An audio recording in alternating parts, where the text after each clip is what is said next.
Hello and welcome to our second week in MNGT 301. I hope you all are getting well or at least starting to get familiar with the flow of this course and have had a chance to look through the syllabus now and hopefully watch the video lectures.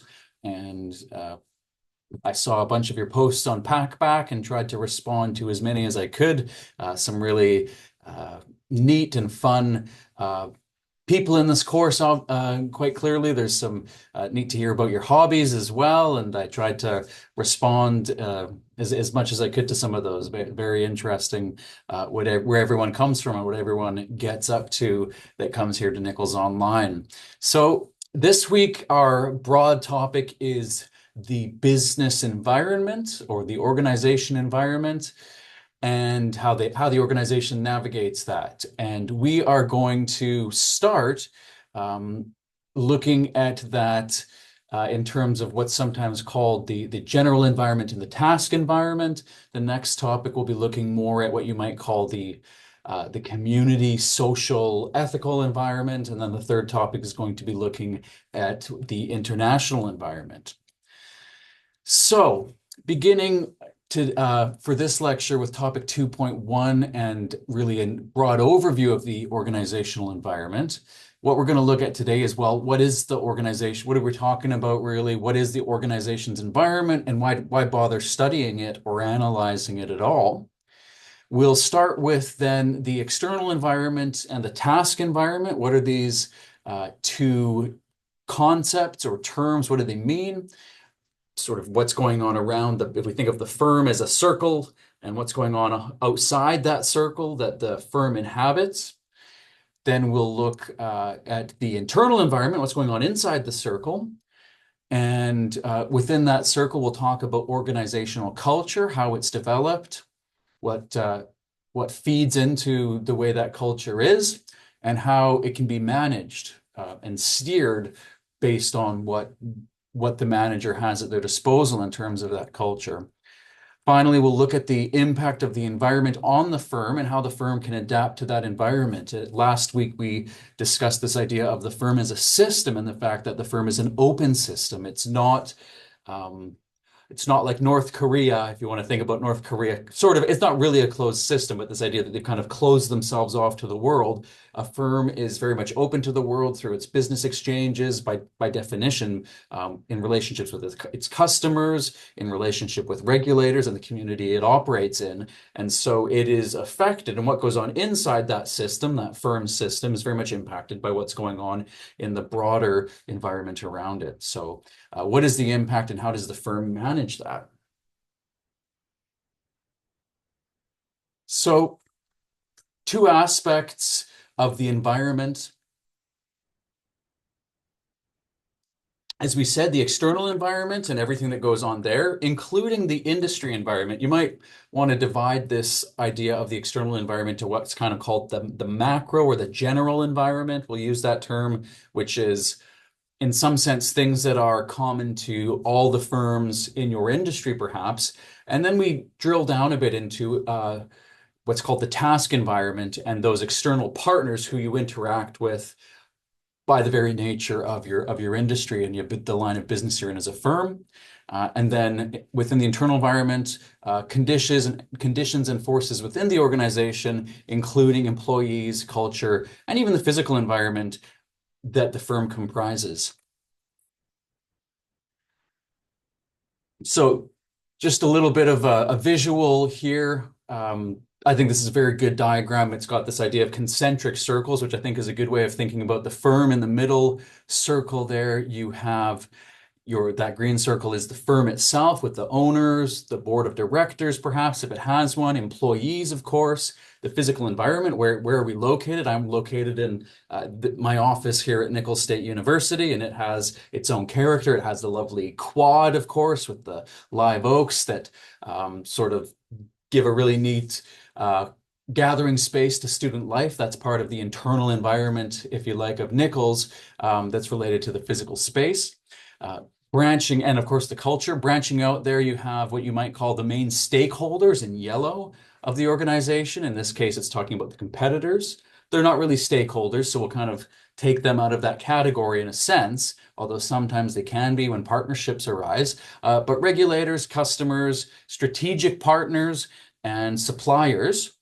And then in that general environment, at the widest circle, you have perhaps the international environment, what's going on, geopolitical conflict, the technical dimension, what advances are happening that, as I said, are affecting really all firms, or at least maybe all the firms in our industry. The macroeconomic dimension, is inflation increasing quickly? If so, how does that affect our firm? The social cultural dimension, are there any movements within the social culture rather than the firm culture, but the external culture of the society that we work in that and that are impacting what we do, or that are changing and causing us to or requiring us to adapt. And then there's the political legal dimension, again, something that all the firms in our space are wrestling with, but perhaps impacted differentially. If there's legislation that comes out specifically to do with the environment, and I'm an oil and gas producer, that's going to affect me differently than it will perhaps a firm that is in a rather unrelated industry. Say plumbing and heating will be a plumbing company might be far less impacted than an oil and gas producer, although everybody's probably going to be impacted to some extent because it's an open system.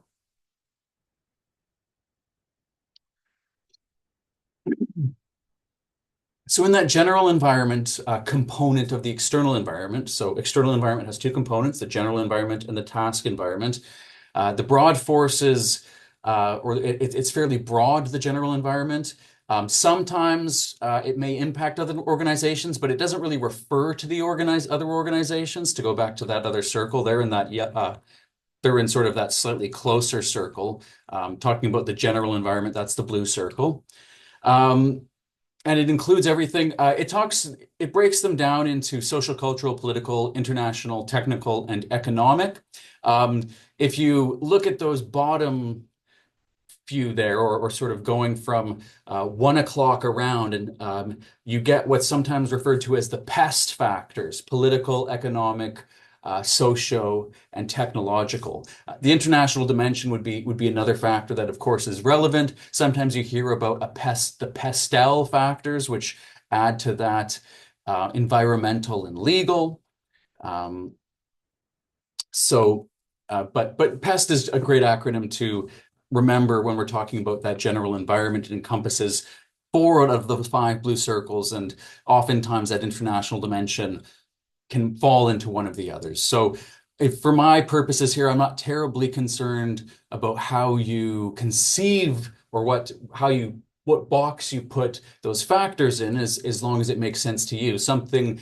Here they group political and legal together, and that makes sense. Sometimes it's state legislation. Sometimes when I teach other strategy courses, students want to separate out legal factors that perhaps relate specifically to their industry. If there's a class action lawsuit that's happening against a pharmaceutical company, they'll separate that as a separate legal factor.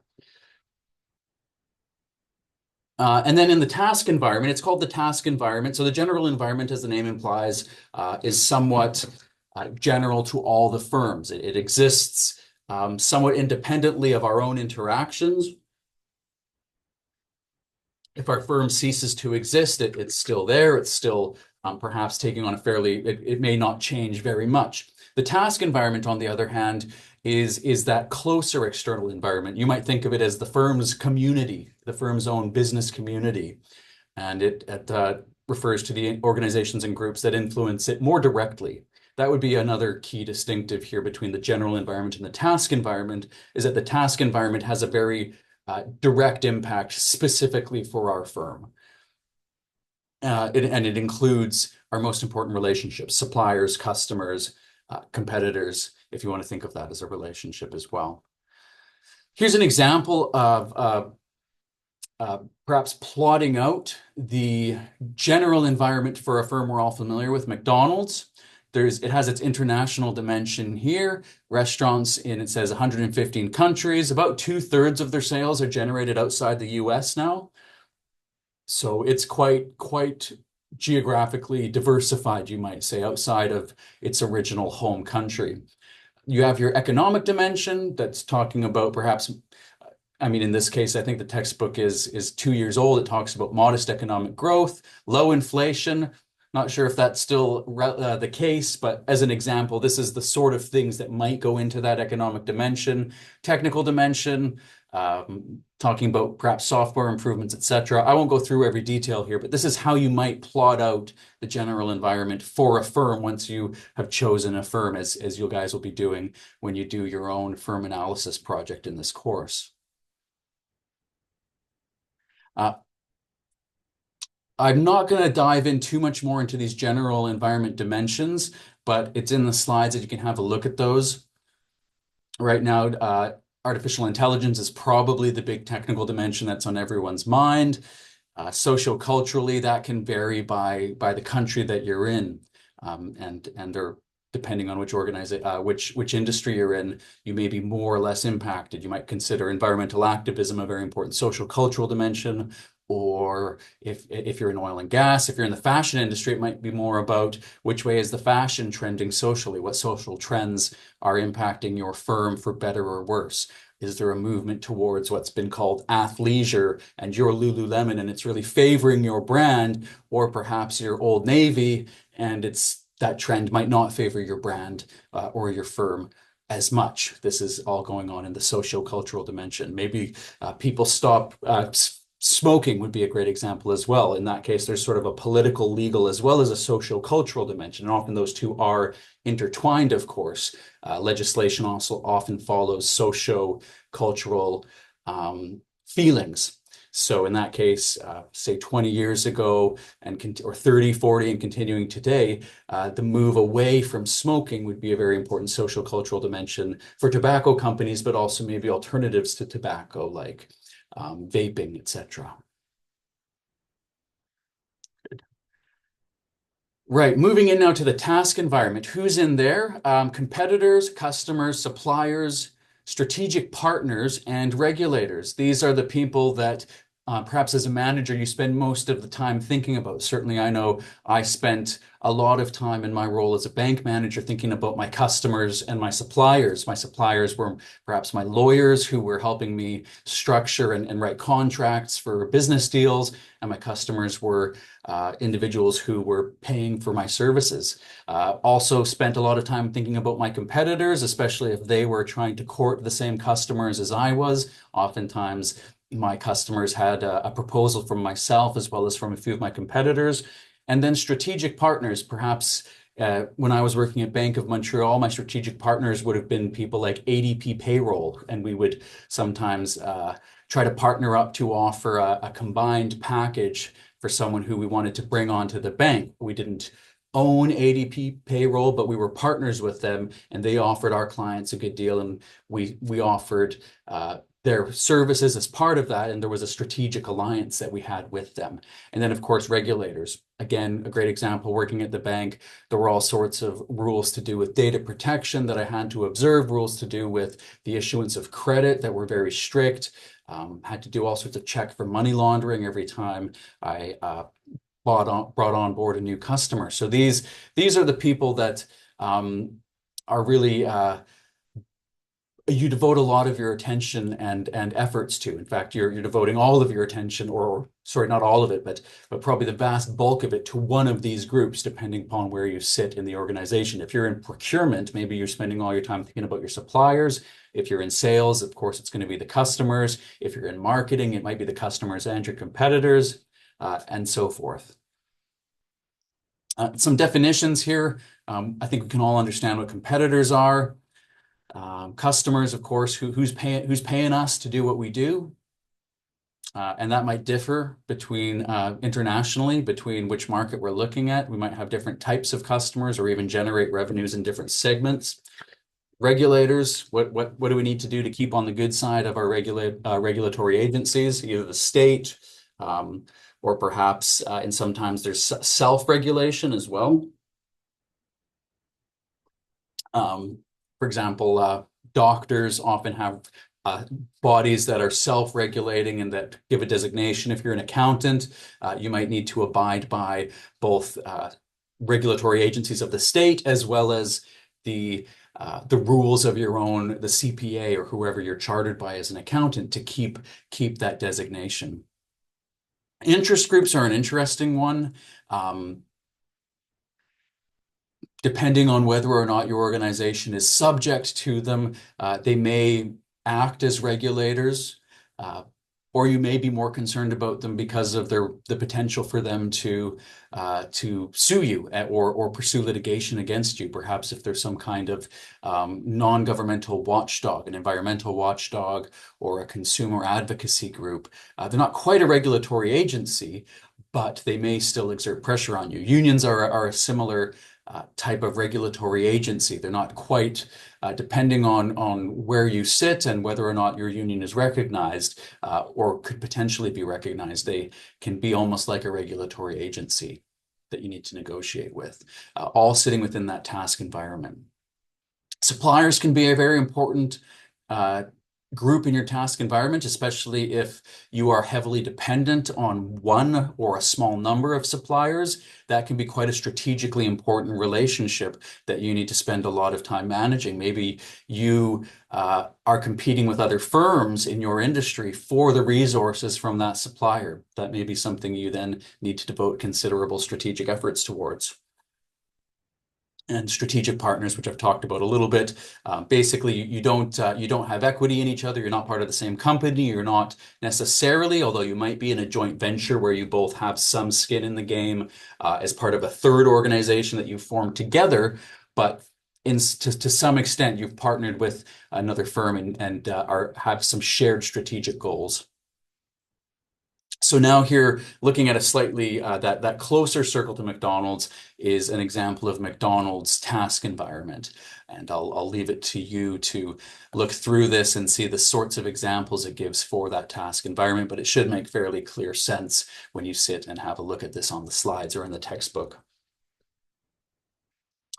All right, moving now into that center circle, the internal environment of the firm. Who's in there? Well, of course, you have the owners. And in some ways, it's easier if you think about just a very small firm and then start to, from there, we can start to think about very large firms, these firms that have, in some cases, hundreds of thousands of employees. But if you start by thinking small about, okay, you've got a business owner with a few employees, it's easier then to expand that out and start to think about why larger firms have the structures they do as well. But all firms, of course, have an owner, from the smallest firm that maybe just has one sole proprietor up to the very largest firm that might have even hundreds of thousands, even millions of shareholders. In the case where when firms have shareholders, if they're publicly traded in particular, they'll have to have an elected governing body.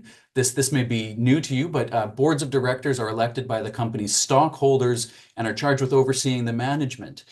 The managers serve at the discretion of the shareholders, but of course it doesn't make it's very hard to run a company if everything you do has to be subject to a shareholder vote. So what the shareholders actually do then is they vote in this board of directors to whom they delegate authority to oversee the top management team of the firm. So the CEO and the top management team reports to this board of directors that represents the shareholders, because of course the incentives of the CEO are slightly different, and this is sometimes called an agency problem. The CEO wants to have a good salary and maybe have some nice perks, get lots of days of golf in, steer the firm in a direction maybe that suits his own tastes and suits his own idea of what's right. And it may be right, and the board may agree with him, but the board of directors, the shareholders, they have a slightly different view. They want the manager to give them the best possible return on their investment, and maybe either in the form of dividends or an increased stock price. Boards of directors in recent time are starting to have to take on greater responsibility because they can in many cases have some personal liability for the actions of the firm. If a CEO isn't being monitored properly, if a CEO is committing fraudulent activity, the board of directors may be on the hook and be questioned about why they didn't notice this or do anything about it, or do more perhaps to catch instances of CEO fraud or unethical behavior.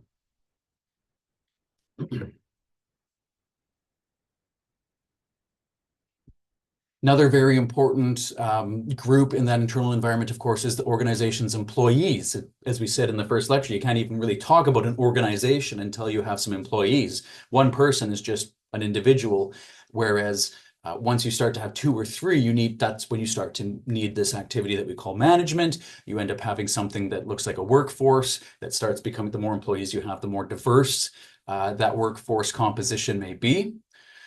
There's some trends here that are outlined on the slide, increasing diversity of age, gender, and ethnicity on all counts. The workforce is becoming older, for one, in Western countries and developed countries. There's trends. We'll see how far they pan out. COVID, in some ways, moved things very much in favor of the worker, and there was trends like quiet quitting and the work from home revolution. Some of those are proving to be more temporary than maybe people thought. There's a number of tech firms now that are saying, all right, guys, it's time to come back to work. There's this notion that as well that firms are increasingly relying on temporary workers, what you might call the gig economy. Instead of having full-time employed taxi drivers, now you have these contracted gig workers for companies like Uber and Lyft. Labor unions, on the other hand, add complexity from the other way and are a very much constraining, for better or worse, force when it comes to employees. In European countries, sometimes those unions are very strong indeed and can really bring things to a halt.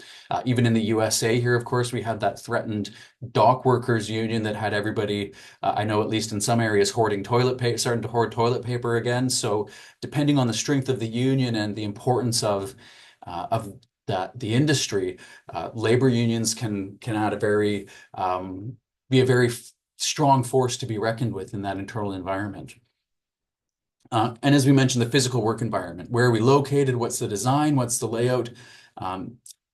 This is all part of the internal environment. There are trends even to do with the internal environment. What's the best layout? The open office layout has been fairly popular, I'd say, ever since I was in the workforce. The idea that if everybody's out in the open, there's maybe the cynical view is it lets you keep an eye on people. You can't just kick your feet up and take a nap. The less cynical view would be, and the positive view might be that, of course, it also allows workers to bounce ideas off each other and get those synergies that you get from a team. I leave it to you what your experience has been in open floor plans versus closed. Something funny. Maybe somebody wants to choose that as their fearlessly curious question for Packback.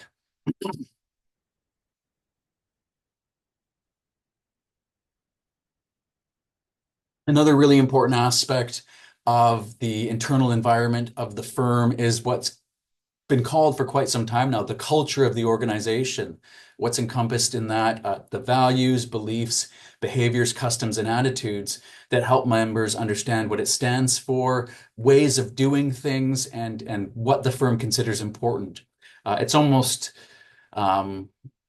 it's almost in some ways it's almost like a little team, and what is the dynamic like, or a big team, I suppose, depending on the size of the organization. If you've played on team sports, you know that every team has its own dynamic and kind of has its own culture and its own spirit. We talk about team spirit. And it can really, it's one of those interesting things when you start at an organization, maybe you start your working life, you become aware of it very quickly. And as you maybe move in your career between a few different organizations, you notice that different organizations have very different corporate cultures. You can almost feel it in the air. I've heard people say that they can see it on when an organization has a very good culture or a very negative culture, you can see it on people's faces. Sometimes different parts of the organization have different cultures. That's very common in my industry, in the university world, the academic world. Every faculty often has a very strong culture. The engineering department often has a culture I find quite enjoyable, and the business faculty often at my old school had quite a rivalry with the engineering faculty. The law faculty very much has their own culture, subculture within the organization. So culture is very powerful. Peter Drucker, you may have heard of, he's was something of a a pop management scholar, you might say. In the 20th century, he was famously quoted as saying that culture eats strategy for breakfast. You might have the best strategy in the world, but if your culture isn't aligned with that strategy, it's nothing's happening. And I certainly, many of you have had experiences that might agree with that statement by Drucker. What determines the culture? Culture is a tricky thing because it's what we call historically determined. It develops over, it's kind of like a personality. It develops over a long period of time. The personality we have as adults are the result of inherited factors as well as environmental factors. And in many ways, that's exactly the same for a firm. The founder of the firm often imparts a very strong aspect of that firm's culture. If you think about a firm like Walt Disney, for example, Walt Disney, the founder of that company, and his brother have no doubt left a very strong imprint about what the organization is all about. This idea of stories and sort of magic and fantasy have all fed into the culture at Disney quite strongly, but so have, of course, the events of their environment and the experiences they've gone through as an organization over time. But for that reason, it's because it's historically determined, it changes slowly. There's no doubt about that in the organizational behavioral literature or the strategy literature that culture, if a cultural change is needed and identified, it can be very difficult and take time, and sometimes is very hard to shift depending on how deeply ingrained the issue is or how radical the change is. There's a little bit of a managerial advice here. If it's in the best interest of the firm, managers should reward behavior that's consistent with the culture, and you'll often see that. I know when I was in the bank, we sort of had to know what the values of the bank were, and that's why these value statements are often so important to firms. It gets everyone on the same page. If you have values, for example, that are very much, our values at Bank of Montreal were very much geared towards customer service. So if there was disagreement about a decision, we would often return, and even top management will return to the values and say, well, are we giving is this good customer service? Because those were the values we were pursuing as a firm. So they can very much help firms get on the same page. We even had and often this is the case, that compensation rewards would be tied to alignment with those aspects of the culture that the firm has prioritized. Now, that's the positive side. If the culture needs changing, managers have to identify the aspects of that culture. Sometimes they even need to bring in outsiders. So Boeing is a great example of this. I think it even shows up in the textbook, actually, but they've, of course, had been riddled with scandals. And oftentimes what needs to happen is that new top management team needs to come in. Oftentimes those cultural issues are ingrained in the people in the top management team. The firm needs to start, as it says here, start telling a new story about itself. Yeah, so cultural change is difficult. It can be done, but it may often take quite a concerted effort. It may require new people, new stories, new campaigns, new values, new mission. So how do these environments affect the organization? External, in the general and task environment, and internal. There's two aspects to how the environment can affect the organization. One of them is, well, what is the rate of change? Is the environment changing around the firm? And how complex is that change? And that leads us to sort of gives us two factors that kind of puts us in a 2x2 matrix based on how quickly it's changing. Is it quite stable? Is it not changing very much at all? Or is it changing quite radically, quite quickly? And then are the changes quite complex, or are they fairly simple? So we call that the degree of homogeneity, to the extent to which the environment is simple or complex. And then there's also the uncertainty about the environment. It may be changing quickly and complexly, but moving towards a fairly predictable outcome. Or it may be changing quite quickly and complexly in a way that nobody really understands where it's going. COVID-19 arguably created high rates of change, high degrees of complexity, and a high degree of uncertainty. Nobody really knew where it was going to, at least early on, nobody knew when it was going to end. Nobody knew how serious it was going to be. There was a high degree of uncertainty there, which made for a very tumultuous business environment. So as I said, you can essentially plot out the environment you're working in uh, based on those two factors. So here you have those plotted out. The degree of change ranging from quite stable to quite dynamic, changing quite quickly. And then on your what's your y-axis here, the homogeneity. Is it simple or complex? In this case, they've put the most stable form of environment up on top there in the blue, top left. Little change, so it's quite stable and it's quite a simple environment.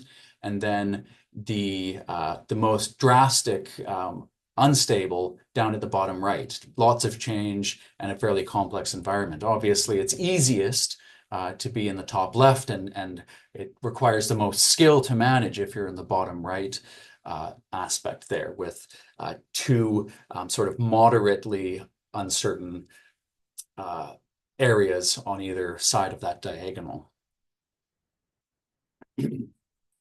This brings us to looking at the industry analysis now. So still in that task environment, a very useful tool that was developed by a Harvard professor called Michael Porter. He's famous enough. He's achieved such great and sort of widespread recognition and familiarity in the business world that he's often known to people who have never studied business at all. And he developed this concept of the 5 competitive forces.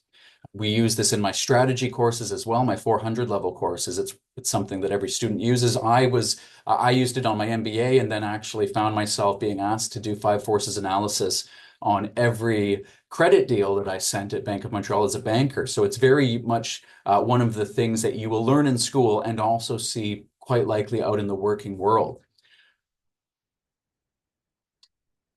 So where does this come from? Well, when Porter was coming up with this idea in the 70s, he had a look at different industries, and there was data showing that different industries had very different rates of profitability.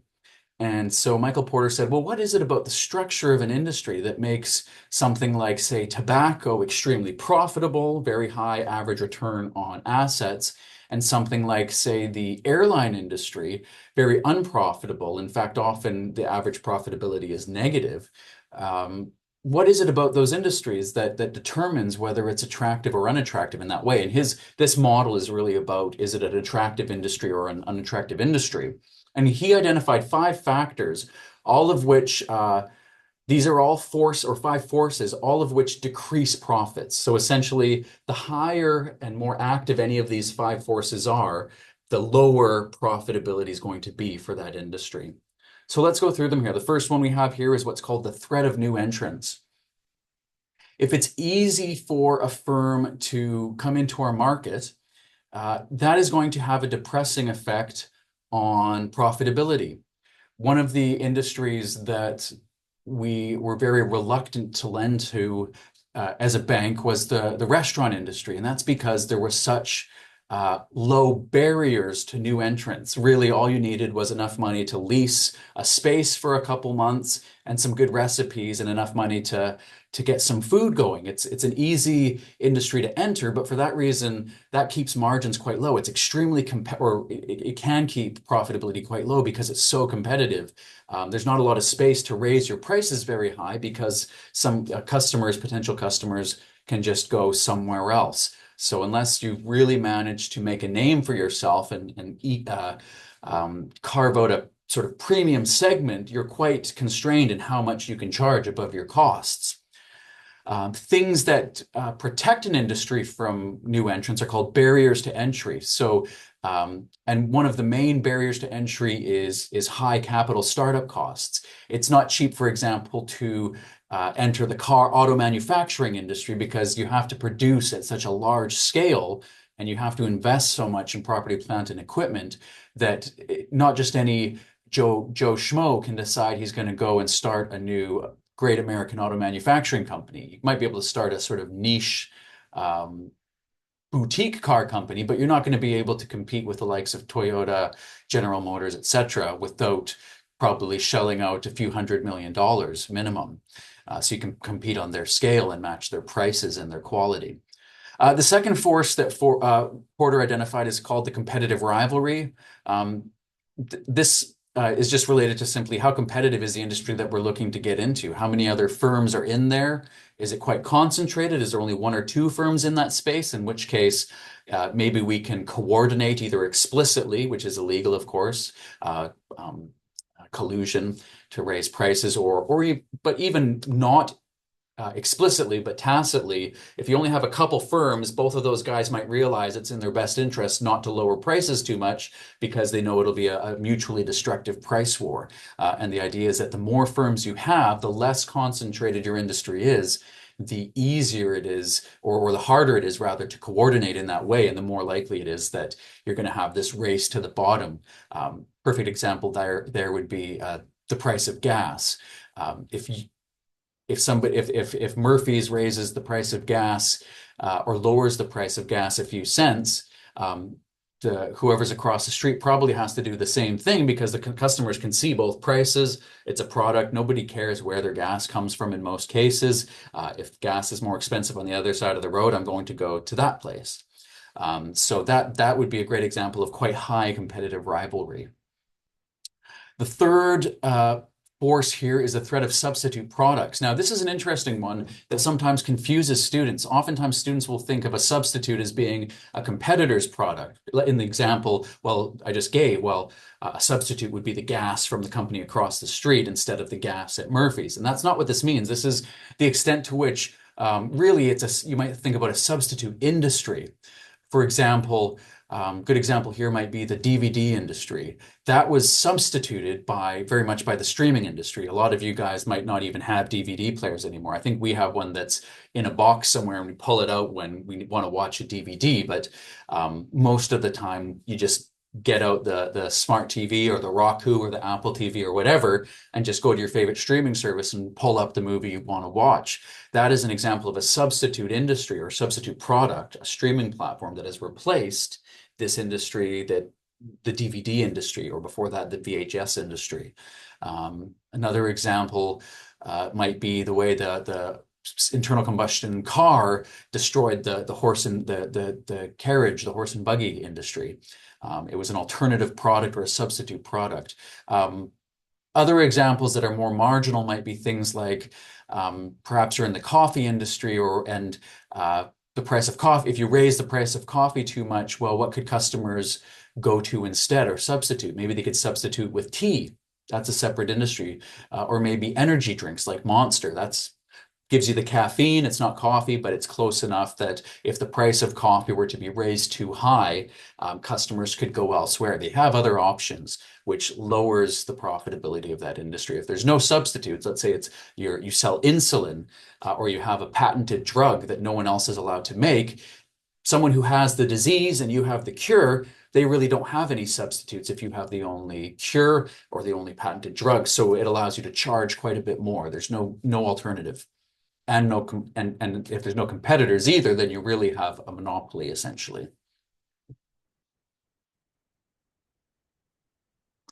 The fourth of the five forces is the power of buyers. So essentially, this is talking about as a firm in our industry, well, how much bargaining power do our customers have? And a big part of this is simply the competitive rivalry as well. What's the demand versus the supply?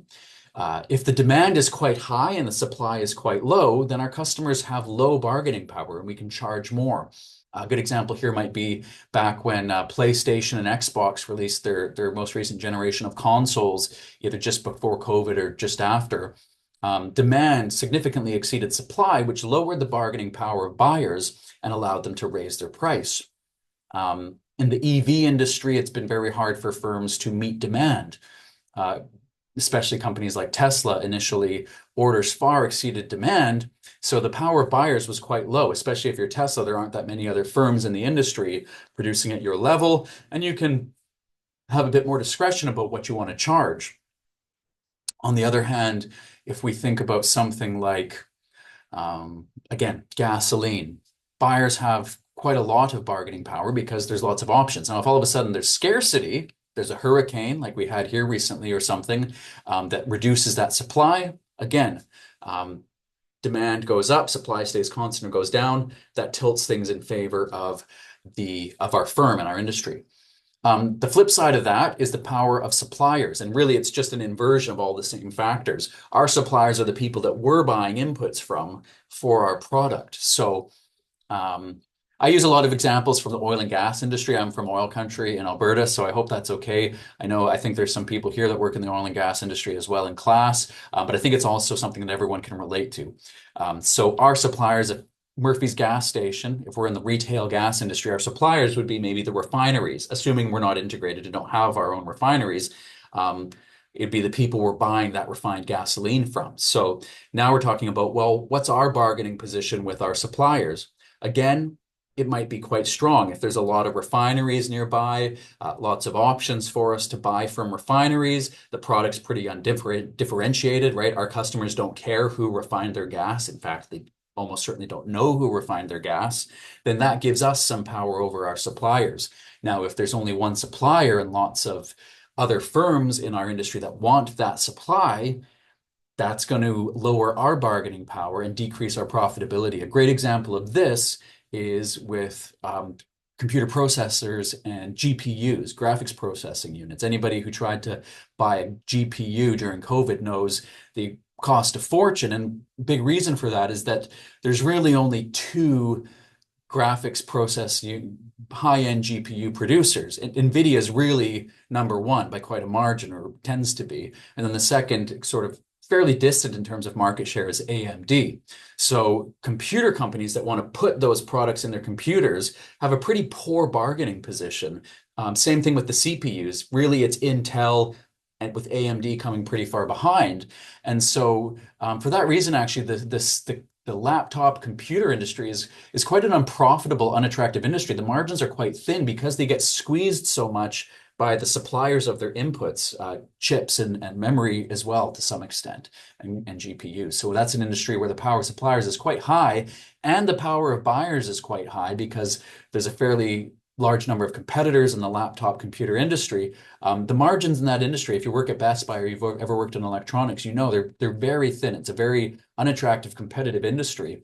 A good chance here to mention a company that I'll talk about a lot in this course, probably Apple. Apple is very good at structuring these forces in their favor. So Apple says, you know what, we don't want to compete with all these other PC manufacturers.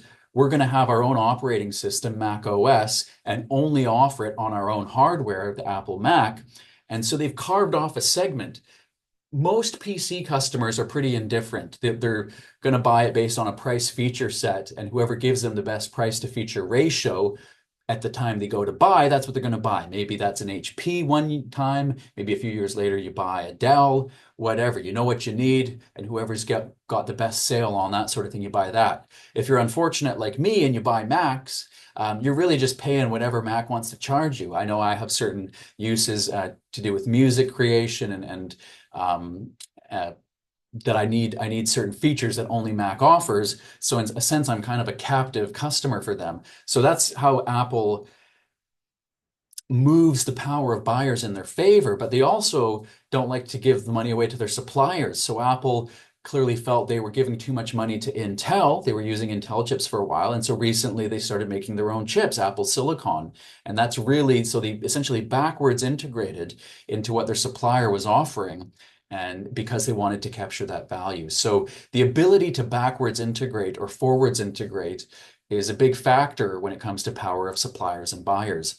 If our buyers can backwards integrate to do and supply themselves, that's going to increase their bargaining power. If I'm a refiner that's raising my prices too much, and I know whoever I'm selling to can just backwards integrate into refining, that's going to put downward pressure on what I want to charge. If I'm, likewise, if I can backwards integrate, that's going to give me bargaining power with respect to my suppliers, as with Apple and the chips that we started making.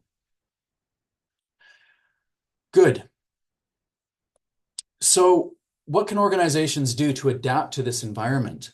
Well, the management of information is very important, and there are things organizations do to use information effectively for this adaptation. There's this idea of a boundary spanner. A lot of organizations will have something who's tasked specifically with uh, scanning the environment, you might say, or forming relationships with other firms um, to see what they're doing and make sure that they're getting information that will allow the firm to adapt in a timely manner.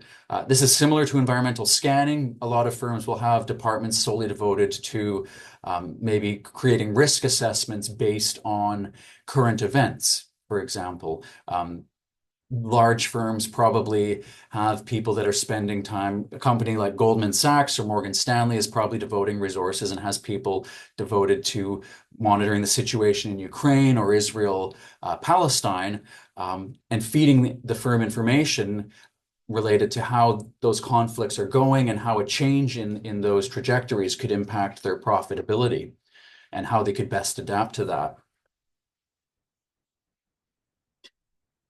Information systems, just the computer systems, are also a big part of that. Using statistical analysis to determine what the most profitable uh, uh, mode of adaptation might be to a particular crisis. Increasingly, we're relying on statistics, example, to analyze hurricane paths, of course. Where's this hurricane likely to go? That's a great example of an information system that's used to gather and organize information about it, that lets us know fairly early on where it's going to go and whether we need to get out or stick around. It helps for the local government to plan, for my local power company to plan, to have line workers in place and ready to go for the day that they know it's going to be over. Other ways to adapt, well, we can form a strategic response. Once we know that the environment's changing and we need to adapt, or that there's a misfit, firms will form some kind of strategy, sort of like a general would. The lay of the land is what it is. We need to come up with a strategy to meet that. Sometimes it might mean a brand new strategy. Sometimes it just means altering our current strategy. A lot of firms probably altered their current strategy during COVID based on maybe disruptions to their supply chain or to their core customer base.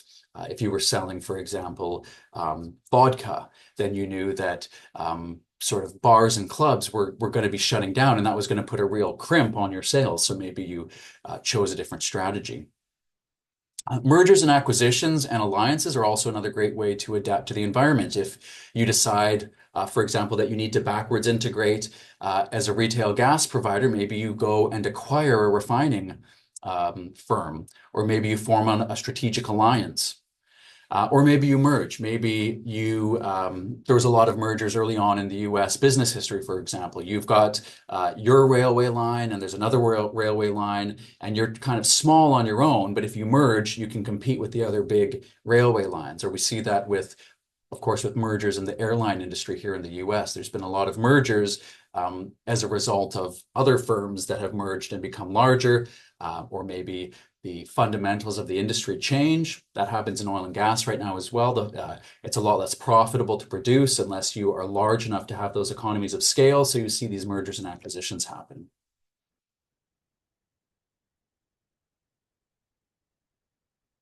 You may need to change your organizational design to adapt to your environment. The most common way to do this, of course, you see restructuring. Oftentimes that means there's layoffs that are either geared at maybe divesting from a line of business. There's a line of business that the firm just doesn't think will be profitable anymore. Maybe you're Samsung and you say, actually, there's not much point making DVDs anymore. Or you're Sony and you're not going to make cassette tape players.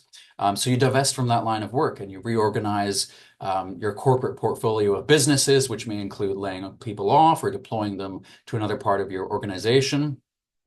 And perhaps the most blunt instrument you can use to adapt your organization is to some extent not adapt at all, but try and directly influence your environment.